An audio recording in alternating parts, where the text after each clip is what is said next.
Shalom, selamat pagi.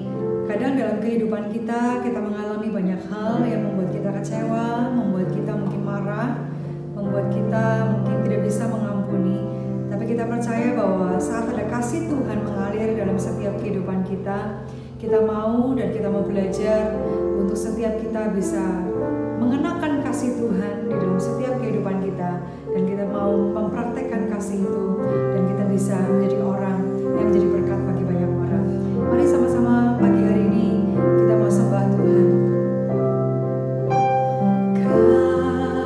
Kasih pasti lemah lembut, kasih pasti memaafkan, kasih pasti murah hati.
semuanya, selamat pagi. Mari kita mau sama-sama merenungkan akan firman Tuhan.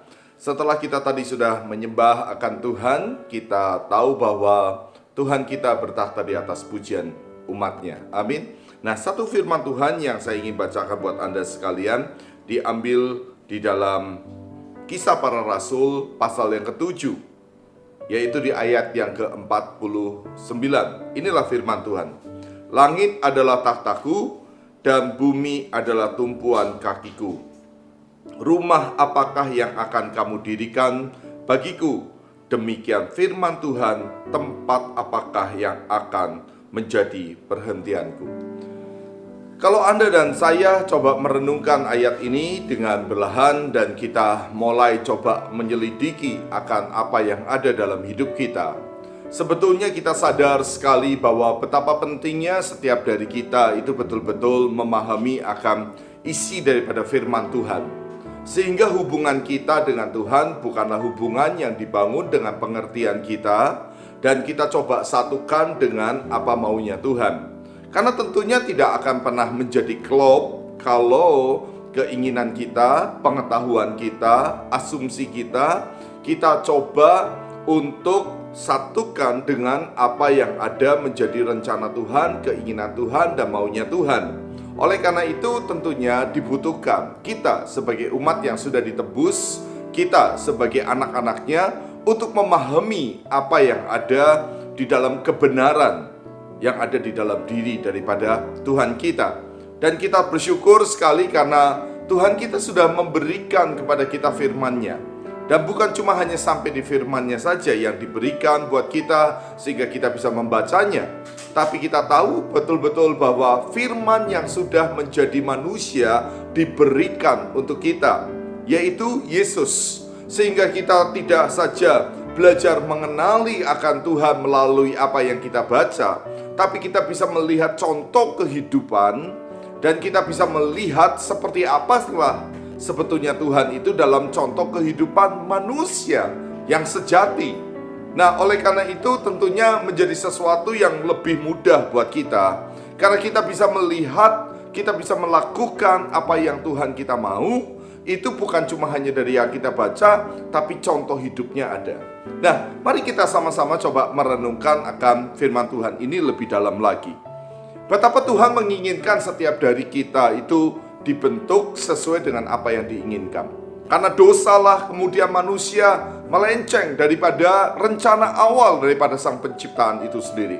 Tapi kita percaya kasih karunia Tuhan sudah membuat setiap dari Anda dan saya menjadi manusia-manusia yang dikembalikan ke arah yang benar, sesuai dengan apa yang menjadi keinginan daripada Bapa kita di sorga. Nah, pada waktu kita sedang dibentuk untuk menjadi seperti yang Tuhan inginkan, tentunya bentuk kita harus betul-betul seperti yang Tuhan inginkan, bukan seperti yang kita inginkan.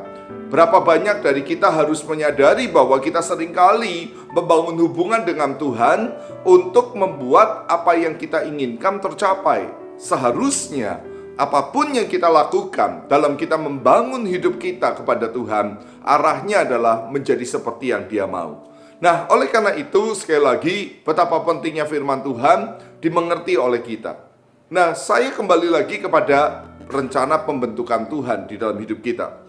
Pada waktu Tuhan membentuk kita, saya yakin sekali Anda dan saya sudah memahami bahwa Dia sedang membentuk kita menjadi penyembah yang benar. Nah, sesembahan yang harus kita bawa ini sesembahan yang seperti apa? Apakah emas perak dari hasil perjuangan pekerjaan kita, lalu kita katakan inilah korban yang saya berikan untuk Tuhan dan Tuhan suka? Apakah keberhasilan kita, kejayaan kita, karir kita, bahkan sampai kepada akan pengetahuan kita, dan kita katakan ini layak untuk menjadi korban persembahan kita kepada Tuhan? Mari kita coba renungkan. Ternyata yang terdalam yang Tuhan inginkan adalah kembali lagi kepada hati kita. Betapa Dia ingin bahwa hati setiap dari kita betul-betul diarahkan, dipersiapkan untuk menjadi korban persembahan yang berbau harum yang diarahkan kepada Tuhan. Dan saya percaya sekali kalau hari ini di tengah-tengah kehidupan kita, di pekerjaan kita, di rumah tangga kita, di kesehatan kita, bahkan di mimpi-mimpi kehidupan kita akan masa depan. Ternyata kita harus mengalami proses. Ada proses tantangan, ada proses-proses yang membawa kepada kegagalan mungkin, penundaan, dan ada banyak lagi yang membuat kita seringkali berkata, kenapa ini terjadi? Tapi saya terlalu yakin bahwa semua proses itu membentuk yang terutama adalah hati. Karena hati inilah yang nantinya akan dipersembahkan buat Tuhan. Apakah pada waktu kita mengalami kegagalan di dalam bisnis, hati kita ini kemudian menjadi bentuk yang tidak menyukakan hati Tuhan? Pada waktu kita mengalami kesuksesan di dalam finansial kita, apakah hati kita tetap menjadi seperti hati yang Tuhan inginkan? Karena sekali lagi, hati inilah yang Tuhan mau lihat. Oleh karena itu, mari kita menyembah Tuhan, berangkat dari hati yang tulus. Karena kita tahu, tempat yang paling layak untuk Dia bertakhta adalah di hati kita. Tempat yang paling layak untuk Dia terdiam di dalam hidup kita, itu bukan di badan kita yang akan menjadi lemah dan tua, bukan dengan harta kita tentunya, tapi dari proses hati kita yang dibentuk terus menjadi serupa dan segambar dengan apa yang Dia mau. Oleh karena itu, mari terus izinkan Tuhan memproses saudara dan saya, membentuk hati kita menjadi hati yang baru, yang menjadi tempat terbaik, menjadi persembahan terbaik bagi Tuhan kita. Kehadirannya hanya layak dilandasi. Kita bangun kehadirannya, atau kita undang Dia hadir di tengah-tengah hati kita, yang terus diproses untuk menjadi tempat kesukaan bagi Tuhan. Mari kita berdoa. Tuhan Yesusku yang baik, kami mengucap syukur untuk hari yang sudah Tuhan berikan. Dan kami percaya di hari Senin ini ada rencana Tuhan untuk kami melewatinya hari lepas hari, bahkan sampai di hari-hari di mana Tuhan izinkan kami boleh terus hidup. Bapa, sekarang terus terangi hidup kami dengan cahaya firman-Mu dan ajari kami untuk mengerti apa yang Kau mau. Ajari kami untuk berjalan sesuai dengan apa yang Kau kehendaki. Proses kami, terus proses sampai bentuknya menyukakan hati-Mu Tuhan. Terima kasih Bapa. Hari ini hamba berdoa kiranya dalam minggu ini diberkati Tuhan. Setiap pekerjaan anak-anak, usaha apapun yang kami lakukan, pekerjaan apapun yang kami lakukan, termasuk rumah tangga kami, kesehatan kami, damai sejahtera-Mu kami perlukan, dan kami siap berjalan bersama dengan Tuhan. Terima kasih Bapa. Mari kita berdoa dan kita berkata, bersama dengan Tuhan kami pasti melakukan pekerjaan besar. Anda yang diberkati katakan amin. Amin.